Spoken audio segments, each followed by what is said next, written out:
if you have to do a 15,000 point checklist of things you got to get done before this gun will operate, then it's just not worth it.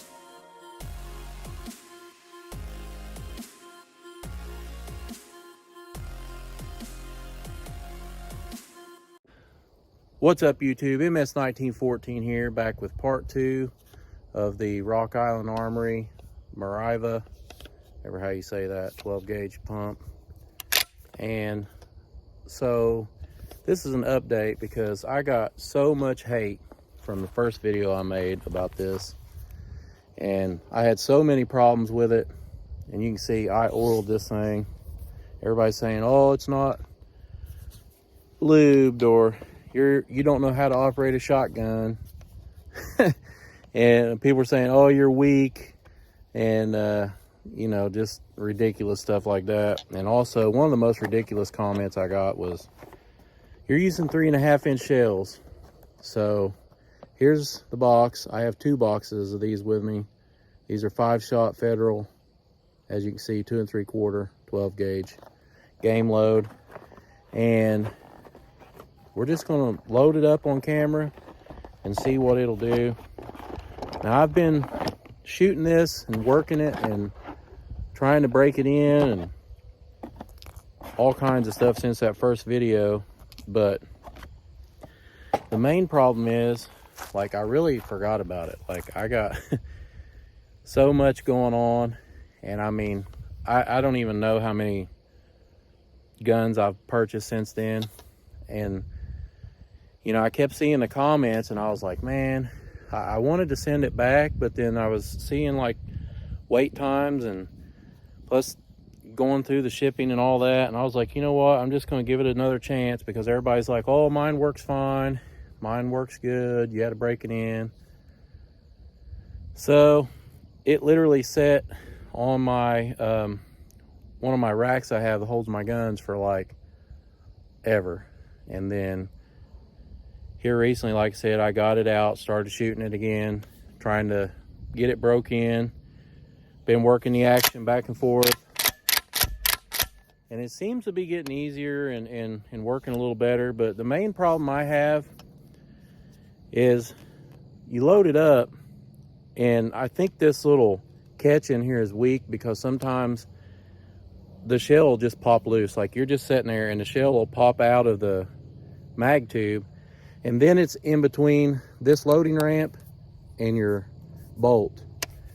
So you have to take excuse me, you have to take the barrel off and to be able to get that out of there, because you can't work the action. It jams everything up. And if that ever happens in a situation where your life's dependent on this thing, I mean it's too much of an effort to get that shell out of there. You know, it'd be different if it was like, oh, it was a hang up, you know, rack it, you know, shake the shell out, put a new one in. But if it gets jammed in between this feed ramp and this mechanism, it's stuck in this little area right here, and nothing will get it out other than taking this loose, popping your barrel off, and then you can be able to get enough space in here to get that out. And it's not easy. So that's the main problem I've had with the gun. I mean, it loads fine, and you can see, I'll go ahead and load it up on here. It loads easier than a lot of other shotguns, and I don't know if that's good or bad, because some people have to replace the mag tube spring in theirs. But so there we go, loaded up. I'm gonna take some shots. All right, so I had to put my safety glasses on. So for you guys, for YouTube, I unloaded it, so I can reload it up so everybody knows I'm not doing some kind of wizardry to make this thing look bad. And that's what everybody seemed to think, like I have some agenda for making this gun look bad. Guys, I want to like this thing. I really do. I paid for it. I mean, I don't have a sponsorship, you know. I'm not getting paid by anybody. Especially, I mean, YouTube, they've put such a damper on my ads that, you know, it's laughable. It takes me months and months and months to even get a payout on YouTube, and it's usually like the minimum amount. So that's after, you know, I've been on the platform for over 10 years. So anyway, that's a whole nother story, but there it is, reloaded, and we're gonna rack it and shoot it. Let's go ahead, put safety on. All right, here we go.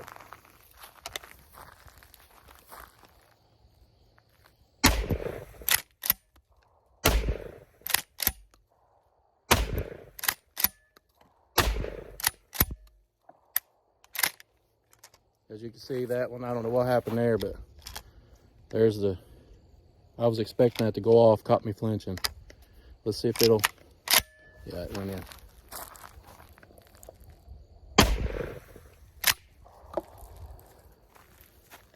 So right there's the first few shots through it. Worked okay. I don't know what happened that one round. I have to watch the footage again to see, but so far better than last time. All right, here we go. Got some more shells here. Same kind. These are Federal 5 shots, 2 3/4. So we're gonna go ahead and load this thing up again on camera.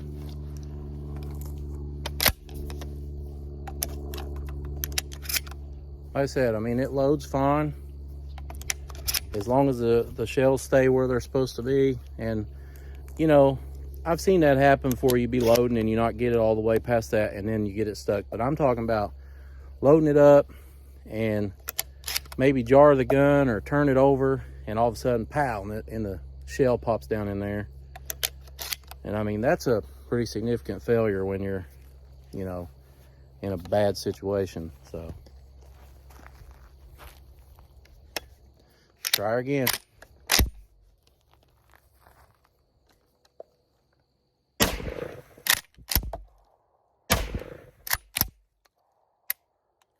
I see right there, I don't know what happened. I racked it plenty hard enough. So as you can see right here, it did not pull that shell out.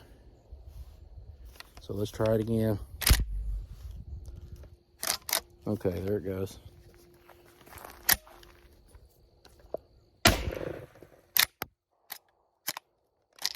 Right there, it kind of jammed up on me.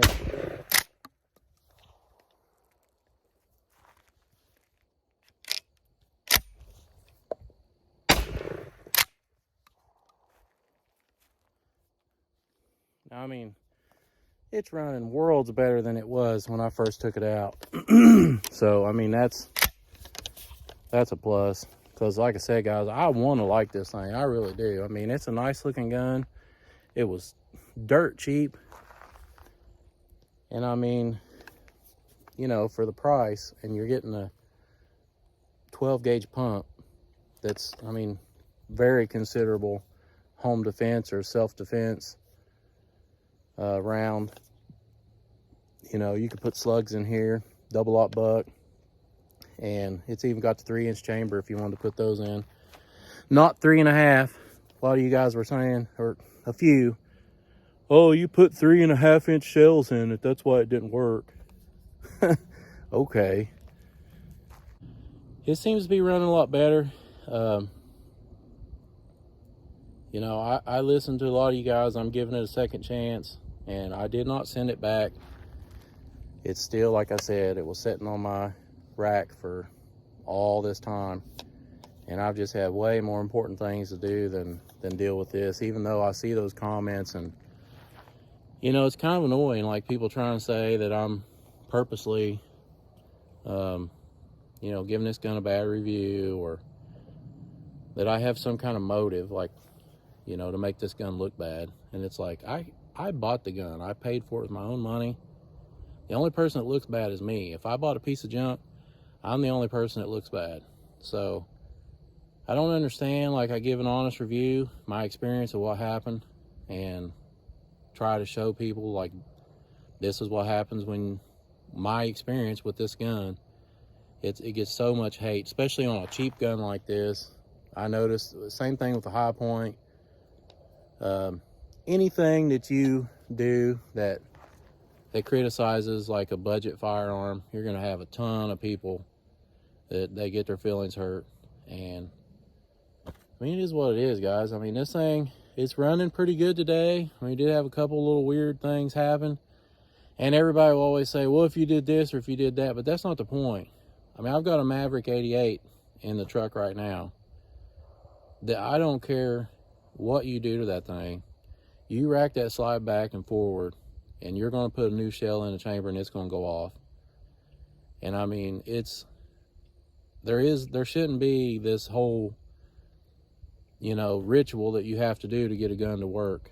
I mean, it either should work or not, and that's the whole point. And this one, I mean, like I said, it's running all right today, but still, if I had to choose, you know, right now between the Maverick 88 and this, I'd choose the Maverick every day, all day long.